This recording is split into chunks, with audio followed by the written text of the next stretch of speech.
capítulo 14. Recibid al débil en la fe, pero no para contender sobre opiniones, porque uno cree que se ha de comer de todo, otro que es débil come legumbres. El que come no menosprecia al que no come, y el que no come no juzgue al que come, porque Dios le ha recibido. ¿Tú quién eres que juzgas el criado ajeno? Para su propio Señor está en pie o cae, pero estará firme, porque poderoso es el Señor para hacerle estar firme. Versículo 5. Uno hace diferencia entre día y día, otro juzga iguales todos los días. Cada uno esté plenamente convencido en su propia mente. El que hace caso del día, lo hace para el Señor. Y el que no hace caso del día, para el Señor no lo hace. El que come para el Señor come, porque da gracias a Dios. Y el que no come para el Señor no come, y da gracias a Dios. Porque ninguno de nosotros vive para sí, y ninguno muere para sí. Pues si vivimos, para el Señor vivimos, y si morimos, para el Señor morimos. Así pues, sea que vivamos o que muramos, del Señor somos. Porque Cristo para esto murió, y resucitó, y volvió a vivir para ser Señor así, de los muertos como de los que viven. Pero tú, ¿por qué juzgas a tu hermano? O tú también, ¿por qué menosprecias a tu hermano? Porque todos compareceremos ante el tribunal de Cristo. Porque está escrito: vivo yo, dice el Señor, que ante mí se doblará toda rodilla, y toda lengua confesará a Dios. De manera que cada uno de nosotros dará a Dios cuenta de sí. Así que ya no nos juzguemos más los unos a los otros, sino más bien decidid no poner tropiezo u ocasión de caer al hermano. Yo sé y confío en el Señor Jesús que nada es inmundo en sí mismo, mas para el que piensa que algo es inmundo, para él lo es. Pero si por causa de la comida tu hermano es contristado, ya no andas conforme al amor. No hagas que por la comida tuya se pierda aquel por quien Cristo murió. Verso 16. No sea, pues, vituperado vuestro bien, porque el reino de Dios no es comida ni bebida, sino justicia, paz y gozo en el Espíritu Santo. Porque el que en esto sirve a Cristo, agrada a Dios y es aprobado por los hombres. Así que, sigamos lo que contribuye a la paz y a la mutua edificación. No destruyas la obra de Dios por causa de comida. Todas las cosas, a la verdad, son limpias, pero es malo que el hombre haga tropezar a otros con lo que come. Verso 21. Bueno es no comer carne, ni beber vino, ni nada que tu hermano tropiece, o se ofenda, o se debilite. ¿Tienes tu fe? Tenla para contigo delante de Dios. Bienaventurado el que no se condena a sí mismo en lo que aprueba, pero el que duda sobre lo que come es condenado, porque no lo hace con fe, y todo lo que no proviene de fe es pecado. Gracias a Dios por su palabra, por su palabra toda, pero gracias a Dios por este libro de Romanos, y también por este capítulo 14. Al llegar al capítulo 14, uno debe suponer que ya ha leído los 13 capítulos anteriores y por ende que leyó los otros dos que le siguen, que da el final con saludos en la carta.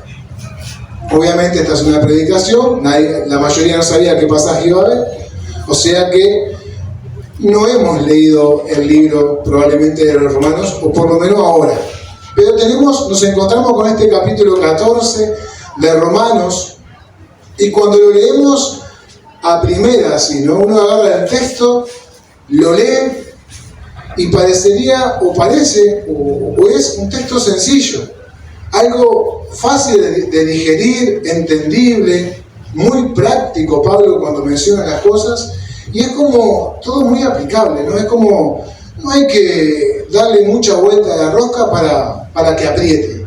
Esta es mi percepción, no sé en la de cada uno, pero cuando leo este capítulo, digo, qué lindo capítulo, qué fácil, qué práctico que es Pablo.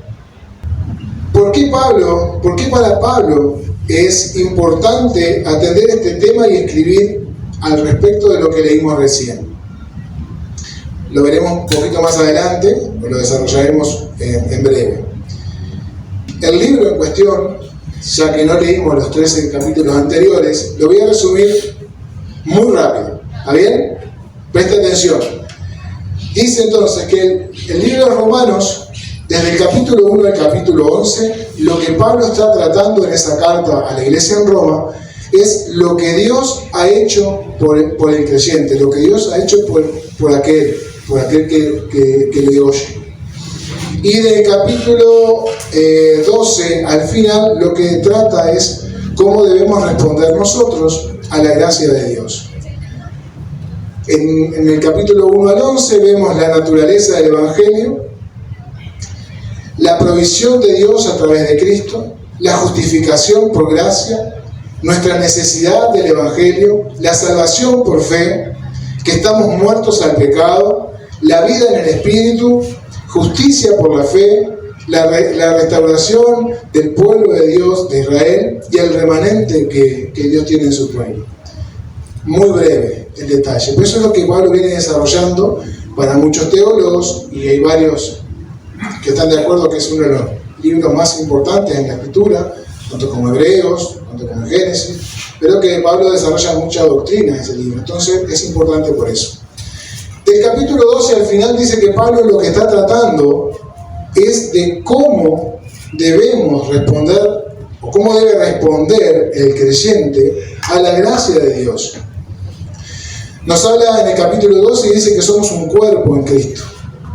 Qué hermoso cuando leemos eso de que somos un cuerpo en Cristo, donde Él es la cabeza y todos nosotros miembros enlazados unos con otros. Qué importante entender a Pablo cuando habla de esto, ¿no?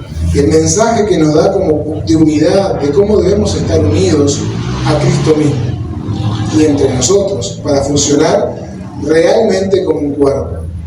En el capítulo 13, Pablo lo que instala es, da una guía al creyente de cómo conducirse en la sociedad, de cómo convivir con el de afuera, no solo con el creyente, sino de cómo relacionarse con el que no es creyente. Y más, habla acerca de las autoridades y dice, velen por las autoridades, y nos invita a orar por ellos y tener una vida de oración para que ellos también puedan conocer a Dios y dirigir una ciudad, un país con los principios que Dios enseña y ofrece. Y llegamos entonces al capítulo 14. Ya en el capítulo 14, Pablo le habla a la iglesia sobre la actitud que debe haber entre los cristianos. Cómo vivir y cómo convivir en temas de opinión. Cómo convivir en temas que son muy opinables. Como uruguayos tenemos el don de opinología instalado en nuestro ser. ¿O no? Juega Uruguay y dice, habemos 3 millones de técnicos. Pero el técnico es uno. Y nosotros no sabemos cómo respondió en el entrenamiento fulano de tal y mengano. El técnico sí actúa en base a sus conocimientos, pero opinamos de fútbol, opinamos de política. ¿Cómo tratar con temas de opinión en lo referente a la vida cristiana y a costumbres que deberíamos tener como creyentes? Trata 3 temas específicos, por lo menos 2, que uno es la comida y las dietas o las dietas, y los distintos días, que se puede referir para algunos al día sábado u otras festividades incluso. En nuestros días podría tratarse como iglesia de qué música podemos o no escuchar, qué vestimenta debemos sí o no usar, Podemos tratar de si el mate en el culto está bien o está mal. Podemos ver si usar el salón para alguna otra actividad que no sea un culto está bien o mal. Podemos pensar en si estar sentados a leer la palabra o parados. Podríamos discutir en temas de opinión sobre los tatuajes. ¿Están bien? ¿Están mal? ¿Es pecado? ¿No es pecado? Y podemos discutir sobre el alcohol, sobre el cigarro y temas de opinión. Yo creo que en temas como esenciales como la deidad de Cristo, como iglesia creemos y sabemos que Jesucristo es Dios. Si alguno opinara, pero yo opino que Cristo fue un profeta bueno y que... No, es por acá. Eso no lo vamos, no se va a discutir, no entra en la discusión de opiniones. Ahora, no es lo mismo que alguien discuta la deidad de Cristo, la salvación por la gracia de Dios, la vida en santidad o cómo tratar con el pecado, a si el tatuaje está bien o está mal. Porque podemos diferir, puede variar las distintas opiniones. ¿Saben que terminado este sermón? Estoy seguro que puede haber muchas preguntas. Porque no hay un hilo, no hay una guía específica. Dios establece principios y sobre eso debemos andar. Capaz que acá hay alguien que el tatuaje, acá o el que escuche luego, que el tatuaje no está permitido por Dios. Pero la Biblia no habla nada acerca del tatuaje. No lo prohíbe. Entonces, cuando nos encontramos con un pasaje de estos, donde Pablo trata todo un capítulo, no había capítulo en ese tiempo, ¿no? Pero en su discurso lo que era importante a esto, temas de opinión, temas donde en realidad no está en juego la salvación, son de opinión, pero Pablo lo atiende igual. Podríamos en ambos lados, en temas de opinión y en temas esenciales, en qué rumbo andar en cuanto a la santidad, cómo tratar con el pecado. Podemos tener muchos temas más que no vamos a dejar que se opine, no, la gente puede opinar. Pero como iglesia establecemos una guía, la palabra nos da un rumbo, nos marca una luz ahí para guiarnos y no vamos a ir por otro camino, porque alguien opine distinto. ¿Se entiende esta parte? Vamos con la verdad de Cristo, lo que entendemos es las verdades profundas de la palabra y son innegociables. Aquí no entraría la opinión libre cuando estamos hablando de santidad, tratar el pecado, lo que dije recién. Entonces, ¿cuál es la verdad en temas de opinión? ¿Cuál es la aposta? ¿Dónde se traza la línea de esto es la verdad, esto está bien o esto está mal? San Agustín de Hipona dijo así: en lo necesario, unidad. Ante la duda, libertad, pero ante todas las cosas, ante todas estas discusiones, amor. Es el vínculo perfecto. Bueno, con esta introducción podemos decir, bueno, ¿a dónde vamos entonces? Podría decir, el desafío para hoy sería poder llegar a entender que a pesar de la multitud de opiniones que puedan surgir sobre un tema en específico, donde podemos tener razón o no, lo que debe primar es el amor entre los creyentes. Ahí vamos, y ahí vamos a desarrollar. La debilidad no es lo mismo que inmadurez, no son dos cosas distintas, y a veces podemos llegar a confundirlo. Voy a leer una versión de un teólogo que me gusta escuchar, que se llama Brian Chalá, y él definió al débil de esta manera: alguien con comprensión limitada de los principios bíblicos, anhela ser salvo y es capaz de hacer cualquier cosa que se le pida para poder sentirse seguro. Por su inmadurez o por su debilidad o creencias anteriores que le generan dudas, trata de asegurar su salvación por medio de ritos, reglas, amuletos, etc., que en realidad no son obligaciones para él. Acerca del fuerte dice que ya aprendió que no necesita a nadie más que a Cristo entre él y Dios para obtener la salvación eterna y una vida segura aquí. Ahora se me pone la piel de gallina y digo, y al final, este pasaje ¿Era tan sencillo como parecía al principio o no? Porque puede generar ciertos movimientos en las comunidades. Si no hay amor, si en la iglesia abunda el amor, sería temas de opinión, y qué bueno sería pensar distinto y aún así convivir, no odiar al otro. Vamos a ver un poco de por qué Pablo escribe esto y cuál es la situación de la iglesia en Roma, brevemente, para poder entender mejor por qué Pablo trata este tema. O sea, todo lo que trata en la carta de los romanos, pero específicamente lo que estaba pasando acá. La iglesia en Roma estaba compuesta por seguidores de Jesús, en primer lugar, ¿no? Judíos y no judíos. En esa época el emperador Claudio había decretado la expulsión de los judíos de Roma, y eso duró unos 5 años. Cuando regresaron los judíos de Roma a la iglesia, se encontraron con que la iglesia tenía muchas costumbres que no eran judías. Y esto generaba tensiones, generaba incomodidades, muchas incomodidades. Ahora, los judíos veían a los gentiles como impuros e irreverentes. Para ellos eran unos desorejados, no podían ser iglesia estos, no tenían la altura. Y para los gentiles lo que estaba pasando era que veían a los judíos como muy apegados a la ley. Son unos religiosos, hacen cosas que no tienen por qué hacerlas, o no las entendían tampoco.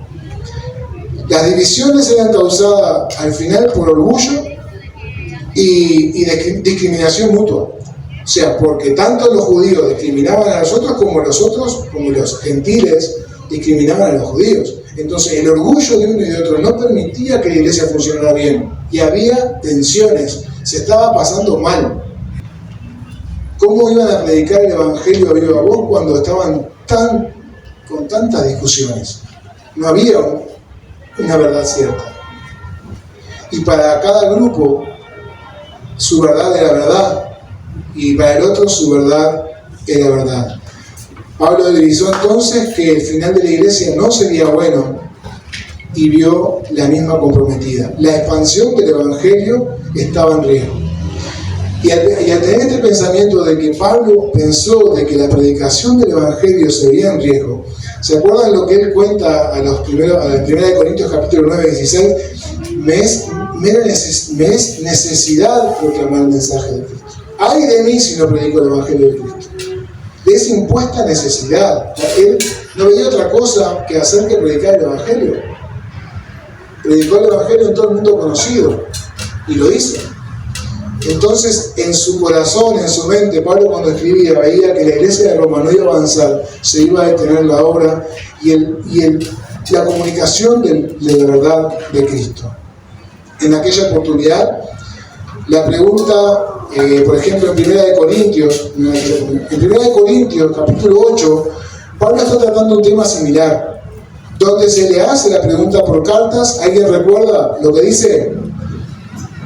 ¿Podemos, sí o no, comer carne sacrificada a los ídolos? Y Pablo, de alguna manera, el tema es el mismo. La respuesta de Pablo dice que motiva a los creyentes que no tenían problema con comer ese tipo de carne a que se abstuvieran. No había ningún problema con que comieran la carne esa, pero el tema que hacían tropezar al resto. Entonces, por amor, dice, ustedes lo que tienen que hacer, Corintios, es no coman sacrificado a los ídolos. Si eso le está haciendo mal a los hermanos, absténganse. ¿Por qué? Por el mismo principio que establece acá en Romanos, por amor a los hermanos. O sea, tienen que primar el amor antes de la razón. Eso es lo que está diciendo Pablo a los Corintios. Por otro lado, para redondear lo que es el contexto que estábamos hablando, muchos judíos sí ya habían entendido de que la ley ceremonial ya había sido cumplido en Cristo y que no había necesidad de cumplirlas. Ya en Cristo se habían cumplido. Cuando digo ley ceremonial, estoy hablando de las festividades judías y de los servicios que se ofrecían en el santuario. Ya no era necesario. Y ellos, judíos, lo habían entendido. Incluso en este grupo de los judíos había discusiones también en cuanto a eso. Ahora, Pablo les termina diciendo, muchachos, los que ya entendieron que ya no hace falta cumplir con los rituales que la ley manda, no lo hagan, pero no aprieten a nosotros no nos hagan pecar. Si para ellos es necesario que vayan, si tienen que lo hagan, que de a poco el Espíritu Santo se va a hacer cargo de nos enseñar, así como ustedes lo entendieron. Bueno, no todos entendieron la verdad entonces al mismo tiempo, pero Pablo entendía que era un proceso individual de cada uno, ir soltando costumbres que venían arraigadas en su ser. Estaba innato para ellos hacer tales sacrificios, cumplir con tales cosas. Entonces Pablo anima en esa oportunidad a los maduros o a los fuertes a que con simpatía atiendan a los débiles o a la inversa. Romanos 14, algo que Pablo no trata porque uno lee algún comentario y se aprovecha esto que leímos recién para decir que Pablo está tratando con desprecio la dieta vegetal, que Pablo ya está de esa distinción entre carnes sagradas y no sagradas, o inmundas o no inmundas, la está descartando, y que está descartando el día sábado como día de reposo. Eso no está en juego acá. Si uno lee, Pablo no está poniendo ejemplos, no está tratando el tema. Si va a hablar del sábado, probablemente lo haga en otro lugar. Si va a hablar de la dieta, probablemente lo haga en otro lugar, pero no es lo que está tratando. Entonces acá aplicamos lo que también se nos ha enseñado, que un texto fuera de contexto es solamente un pretexto. No podemos hablar del día de reposo, de la abolición, con este texto. Por ejemplo, voy a ir releyendo el pasaje. En el verso 1 y 2, dice: recibid al débil en la fe, pero no para contender sobre opiniones. Porque uno cree que se ha de comer de todo, otro, que es débil, come legumbres. En primer lugar, Pablo no está diciendo que el débil es un cristiano de segunda. ¿Ok? El débil están los cristianos firmes, los que han entendido bien y son fuertes en su fe, y están los de segunda. No, Pablo no está diciendo eso, está diciendo reciban al débil en la fe para no contender sus opiniones. Tampoco Pablo está diciendo que la debilidad es un pecado. Es debilidad, no es pecado. ¿Estamos de acuerdo? Eso no lo dice Pablo. El débil necesita, como decíamos hace un ratito, algo extra para sentirse seguro o que va bien. ¿Cuántos hemos sabido, o capaz que hasta alguien lo practica, de dejar una Biblia abierta en el Salmo 91 para tener la protección de Dios? Y eso en realidad no es necesario. La protección de Dios viene por las convicciones que vos tengas en tu fe y porque Él te ama y te cuida. No porque dejemos una palabra abierta específica. Hay un testimonio de alguien que decía: me convertí al mismo tiempo que mi amigo del alma, entonces los dos fuimos al mismo día de la iglesia, los dos nos bautizamos juntos, como amigos. Y dice que él había entendido que Dios lo había rescatado. Pero su amigo, entonces cuando empezaron a andar el camino de fe, esto puede ser chistoso, pero puede pasar. Dice que le dijo: che, ¿y si antes de salir nos persignamos o hacemos algo para estar protegidos? Entonces el amigo le dijo: no pensamos nada, tranquilo, no hay nada que tengamos que hacer para tener el favor de Dios. Ya lo tuvimos con Cristo en la cruz. Y andemos y caminemos, pero puede parecer, ¿y cuántas cosas podemos, desde lo que estamos acá, pensar en que se practica incluso cosas que no son necesarias? Y eso es una muestra de debilidad. No es pecado, pero tenemos iglesia, tenemos para consultar hermanos que han aprendido a decir: pienso esto, con humildad, ¿no? Pasa que hay que bajarse del caballo de la arrogancia y ir y decir: tengo problemas con esto, me parece que es un problema. ¿Será el problema o no será el problema? Y que haya instrucción, porque eso es lo que nos lleva al conocimiento de ir fortaleciendo nuestra fe. Ahora, reciban al débil en la fe. David Guzik, un comentarista, presenta tres razones, las voy a leer tal cual, de por qué una persona puede estar débil en la fe. Una puede ser que sea un recién nacido. Una persona que acepta a Cristo hoy, mañana es débil. Dentro de un mes es débil, porque en realidad necesita crecer, necesita ir conociendo y adquiriendo sabiendo quién es en Cristo para fortalecerse. Y es una persona débil. Tiene dudas. Imagínense, yo no sé si a usted le ha pasado, pero cuando llega el Evangelio y visita la comunidad, yo no nací en esta iglesia, pero una iglesia grande, se te caía la Biblia y vos tenías dudas si era pecado o no. O cosas que pueden ser graciosas, pero para el cristiano que no tiene el conocimiento para saber que eso no es pecado, se te cayó la Biblia, no hay problema. Otro puede pensar que el bautisterio, cuando somos más chiquitos, que recién se acaban de bautizar y el agua no se puede usar. Para algunos puede ser un problema. Si hace calor, se bautizaron 4 o 5 y hace calor y el lugar da para que la piscina todos chapotemos en el agua, chapotemos en el agua, no hay ningún problema, el agua no tiene nada sagrado, solamente es agua, que se usó con un fin específico de dar bautismo a una persona. Y puede generar dudas. Mirar tele. El pan de la Santa Cena. No, se tira la basura. No hay problema con que los niños o los grandes coman después el pan. Que se aproveche.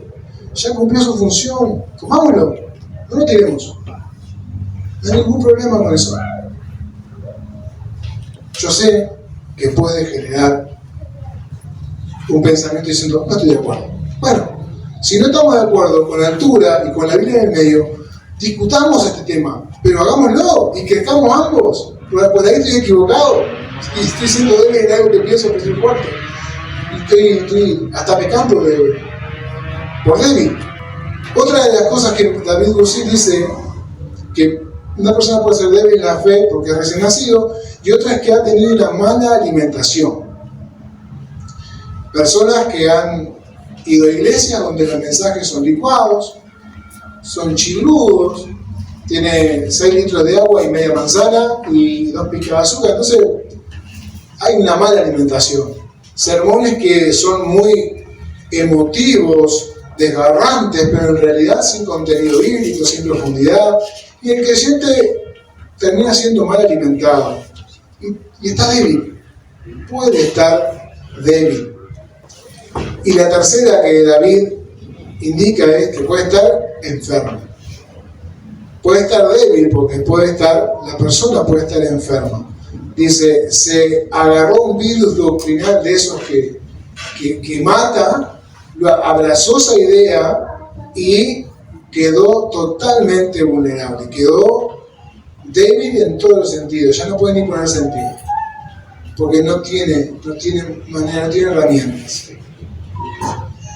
Pablo dice entonces, recibid a la persona que es débil en la fe. Pablo no dice, por ejemplo, búrlate. Y saben que acá uno cuando va preparando va reflexionando, ¿no? ¿Cuántas veces hasta gracia nos hace el comentario de algún hermano que de repente no ha entendido la verdad? Y hasta uno se puede llegar a reír. No dice búrlate, no dice toléralo. Oh, qué pesado. No dice recíbelo. Recibe al débil en la fe. Tampoco dice transfórmalo, dice recíbalo. Es así. Ahora, no estamos hablando de pecado. Un paréntesis acá. Estamos hablando sobre pensamientos, ¿no? Sobre cosas de opinión. Si es pecado lo que tenemos que tratar con nuestro hermano, se trata como la Biblia nos enseña, se confronta con la palabra de Dios, la persona tiene que arrepentirse de su pecado y volver a andar con Cristo. Eso es distinto. Estamos hablando de temas de opinión, temas de que pueden ser discutibles o no, y que la Biblia no argumenta nada específico contra eso. Bueno, en cuanto a esto, Judas, cuando escribe su carta, en versos 3 y 4, dice que por el Evangelio, por las razones de un Evangelio bien predicado, lleguemos a contender ardientemente, porque había personas que habían introducido libertinaje, o sea, eran tan libres que ya era cualquier cosa, y ahí dice, no, con la verdad, pelear, pelear y pelear. Acá no está hablando del tema de opiniones. ¿Algún ejemplo que podría estar en cuestión? Bueno, dije ya hace un rato, los tatuajes, los bailes. La Biblia no dice nada o no prohíbe el tatuaje, así como no prohíbe los bailes, ni uno ni otro. Para algunos puede ser complicado. A ver, personas que antes de Cristo, a raíz de los bailes, a raíz de las vueltas nocheras, trajo una vida a los pies de Cristo totalmente vergonzosa, probablemente sería muy sabio y entendible y aplaudible que no fuera los bailes, porque en realidad va a tener problemas, va a estar tentándose a sí mismo. Pero en realidad la Biblia no afirma que no vayas a un baile. Los tatuajes tampoco los quitan. Si alguno decide hacerlo y lo hace en paz en su corazón, pongo el baile como un ejemplo. Si alguno entiende que puede ir, vaya. Si alguno entiende que no puede ir, no vaya. Ahora, pero no digamos que la Biblia lo prohíbe. Eso sí estaría mal. Siempre debemos, esto sí es importante, estar atentos a las motivaciones que nos llevan a tal o cual lugar. Ahora, eso es un buen filtro. ¿Qué motivaciones me llevarían a un baile? ¿Por qué me quiero hacer un tatuaje? ¿Por qué quiero hacer tal cosa? Bueno, es un buen filtro. No todo, el corazón del hombre es engañoso, ¿no? Y todo lo que pensamos que está bien, a veces no está bien. Y usemos un filtro de esa manera. En el verso 3, Pablo, al final del verso, dice, recíbanse ambos. Vieron que por momentos el pasaje le habla a los débiles, por momentos le habla a los fuertes, y por momentos él le habla a los dos, a los débiles y a los fuertes. Recíbanse ambos, dice Pablo. ¿Pero por qué? Los débiles reciban a los fuertes y los fuertes reciban a los débiles. ¿Por qué? Dice, porque Dios le ha recibido. Eso debería ser suficiente para nosotros, como creyentes. Si Dios recibió a mi hermano así como es, con lo que para mí es, está mal. ¿Quién soy yo para decirle no? El sacrificio de Cristo es suficiente, pero deberías hacer tal y cual cosa, porque eso está mal. Yo no estoy anulando en la meditación el consejo, la exhortación, que sí tiene que haber, y Pablo escribe eso a Timoteo, a Tito, a las iglesias. No estoy hablando de eso, estoy diciendo de la libertad en temas de opinión. Eso es lo que quiero decir. Ahora, si Cristo murió y resucitó y lo salvó, ¿qué más tiene que entender? ¿Dios tiene un trato personal con cada uno? ¿No todos somos iguales? No para todos es lo mismo. Las distintas tentaciones, por ejemplo, son distintas. Y si Dios lo recibió, yo me hago la pregunta, ¿yo qué no? No tengo más que decir que recibirlo. Porque Pablo está diciendo, reciban al hermano. Sí, pero no hay excusas acá. Reciba al hermano como es. Recibir. Verso 4, le habla al débil. No juzgues, no es tu criado, le dice. Y eso está interesante lo que Pablo dice, ¿no? Acá le está hablando al débil. ¿Tú por qué juzgas al otro? Si es criado, no es criado tuyo, es criado de Cristo. Él lo compró. Él sabe si estará firme o no estará firme. Más claro, échale agua. No te metas con el otro. No es criado tuyo. Es un criado, un comprado por Jesucristo. Lo dice así, no juzgues. Es criado ajeno, es de Cristo. Él lo compró. ¿Cuántas discusiones ha generado en la iglesia? Creo que antes de que yo me convirtiera era peor. O el tema de la música. Si tenía que haber o no batería. Si el bajo o la banda de rock podía cantar para Cristo, no. ¿Qué tipo de música? Si la cumbia podría introducirse como género en la alabanza. pero generó tensiones, generó problemas por temas de opiniones, y eso le hizo daño a la iglesia. Porque dice, no, el rock es del diablo. El diablo no tiene nada, es un pobre diablo. No se puede tocar candombe porque no tiene nada. De verdad, le atribuimos que tienen cosas cuando nada tiene. Todo de Cristo. Ahora, no juzgues si alguno hace tal ritmo, o si alguno hace tal cosa. Dice, porque Dios le hará estar firme. Otra vez aparece Dios en escena. No juzgues el criado de otro. Es Dios el que lo va a hacer crecer o no. Tiene un buen criador, vamos a decirle.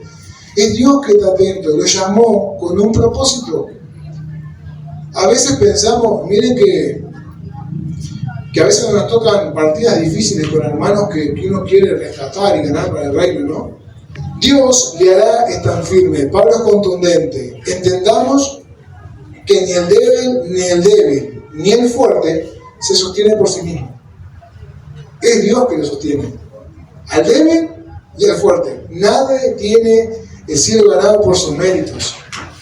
Pablo, cuando incursiona en el verso 5 en el tema de los días, acá podemos ir acelerando un poco.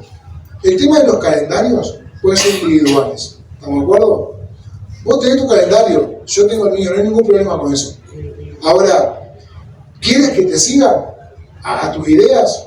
Bueno, tranquilo, porque en realidad para un día uno es un día importante, para el otro todos los días son iguales, para algún judío el día sábado es irrevocable, para otro no le dan corte, entonces que cada cual tenga su propia agenda. Pongamos un ejemplo, el día de Navidad. Hay personas que no celebran la Navidad porque dicen que Jesús no nació el 25 de diciembre. Y es verdad, no nació el 25 de diciembre. Pero ¿cuál es el problema con eso? Vos no querés celebrar la Navidad, por eso no lo hagas. Ahora, dejá que el resto celebre el 25 porque no hay ningún problema con el 25. No se celebra el día, se celebra el evento, el nacimiento del Salvador del mundo. Y entonces nos desenfocamos y eso trae confusiones. ¿Tengo razón? Bueno, vos no querés celebrar la Navidad, no celebra la Navidad. Yo sí la voy a celebrar, con la comunidad que sí la celebra. El 25 de diciembre. Yo no creo que nadie crea que Jesús nació un 24 a las 12 de la noche. ¿Bien? Pero, por ahí, dejamos el evento y ahí aprovechamos como iglesia para predicar el Evangelio, el nacimiento del Rey del mundo. Ese es el evento. Y a veces este tipo de discusiones que no hacen nada. Voy a seguir. Del verso 6 al 9, lo que Pablo está diciendo es: ¿estás convencido de algo? Hacelo. ¿No estás convencido de algo? No lo hagas. ¿Querés comer tal comida? Comela. ¿No querés comer tal comida? No la comas. Hay libertad. No hay ningún problema con eso. Él le está hablando, recordamos, a los judíos que practicaban la ley y a los que eran gentiles.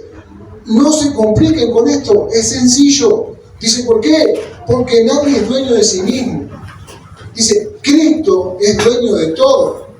Porque Él murió, Él resucitó y Él vive porque pudo hacerlo. Y Él compró todo. O sea, no tiene sentido que discutamos cosas que son de opinión para tener razón. Jesús compró tanto al débil como al fuerte. Solo Cristo murió y resucitó, dice. Esto alcanza para que se reciban unos a otros.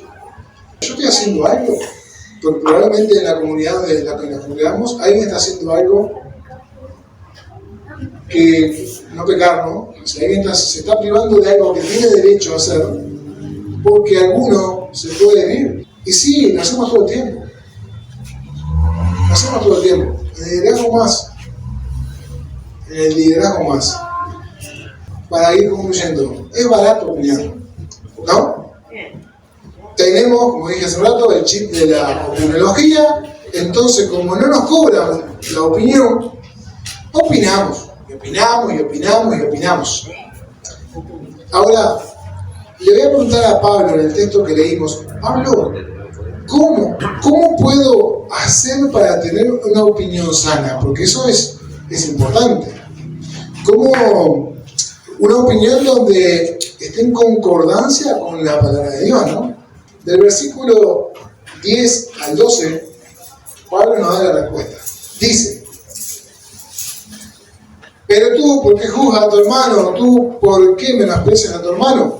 Porque todos compareceremos ante el tribunal de Cristo. Porque está escrito: vivo yo, dice el Señor, que ante mí se doblará toda rodilla y toda lengua confesará a Dios. De manera que cada uno de nosotros dará a Dios cuenta de sí. Gracias, Pablo, porque nos está dando una idea de cómo formar una opinión sana.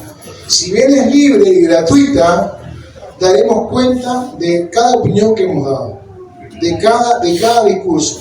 El libro de Mateo nos cuenta de que daremos cuenta, dice Jesús, de toda palabra ociosa.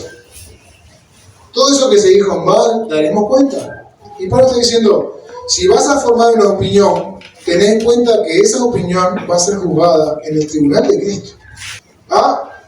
Es gratis, pero tiene sus consecuencias. El tribunal de Cristo, vale aclarar, no está hablando de la salvación. Eso ya se ganó en la cruz, no hay ningún problema en cuestión con eso. La cruz fue un tribunal donde nos libró de la muerte del pecado. Eso no está en discusión.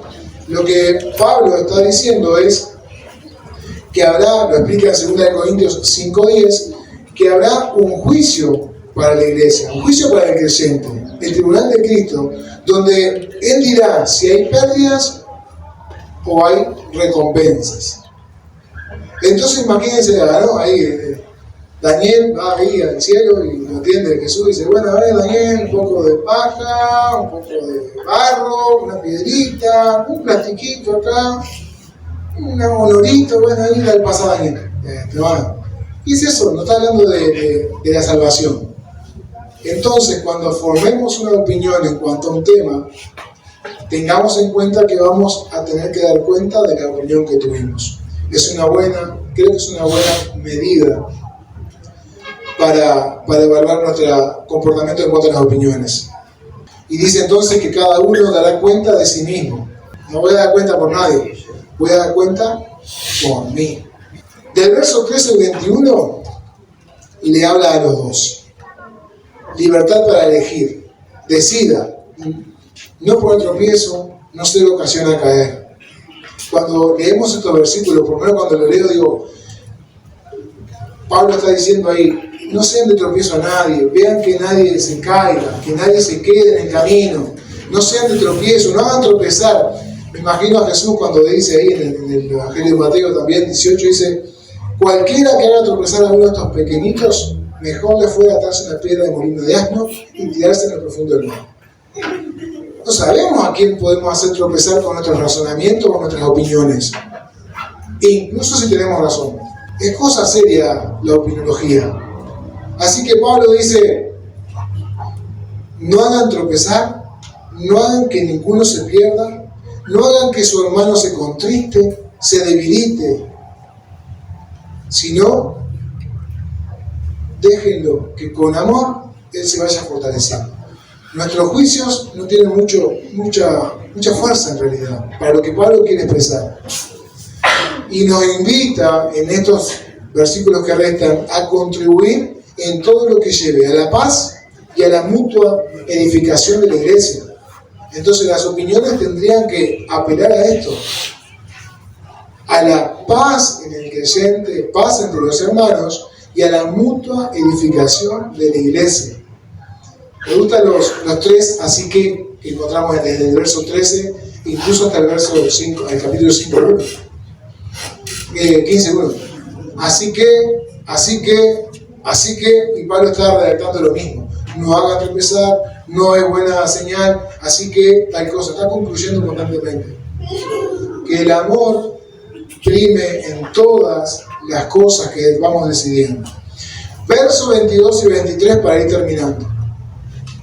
Todo lo que podamos sostener delante de Dios, prestemos atención, todo lo que podamos sostener delante de Dios convencidos, sin remordimientos, con una conciencia sana, tengámoslo, pero delante de Dios. Y si no, soltemos, dejamos que Dios nos dé su consejo, pidamos el perdón y vayamos por donde realmente es. Todo lo que uno hace o hace hacer en contra de su propia conciencia, dice Pablo que es pecado. Resumiendo, Pablo está diciendo, iglesia, ni los unos ni los otros son mejores que otros. Están todos en distintos procesos. Si alguno, con la verdad en sus labios, tiene razón en lo que dice, pero fuerza a otro a hacer algo que está contra su conciencia, lo está haciendo pecar, porque en su conciencia, para él es pecado y es pecado. Es tremendo el hilo que hay ahí para tener cuidado. Es muy fino que podamos no irnos disgustados por el mensaje, sino al contrario, desafiados para tener cuidado en lo que opinamos. Pidamos consejo, busquemos a los hermanos, y si hay algo que no estamos de acuerdo, con un espíritu de querer edificar la iglesia, fortalecer a los hermanos, vení, esto que haces no me convence. ¿Me podés explicar por qué lo haces? Y yo le explico por qué lo hago, porque lo aprendí, me lo enseñaron, y a ver si la Biblia la prueba o no la prueba. Y si ponele, ninguno tiene razón convivir. Creo que esa es la idea de Pablo cuando involucra en el capítulo 14 esto. Pablo está viendo una iglesia partida. Y uno puede llegar a pensar que hoy estamos peor que hace siglos atrás. Pablo acá menciona 3 y probablemente había más temas que generaban discusión. Hoy tenemos un mundo tan globalizado, con tanta información, con tanto punto de vista, que es peor. Yo creo que llegaría a ser peor. Y pero Cristo, sigue estando interesado en que el Evangelio sea comunicado y que la iglesia se reconozca por el amor unos con otros, como dice en Juan 17. Así como tú y yo somos uno, Padre, que mi iglesia, que tus seguidores sean uno.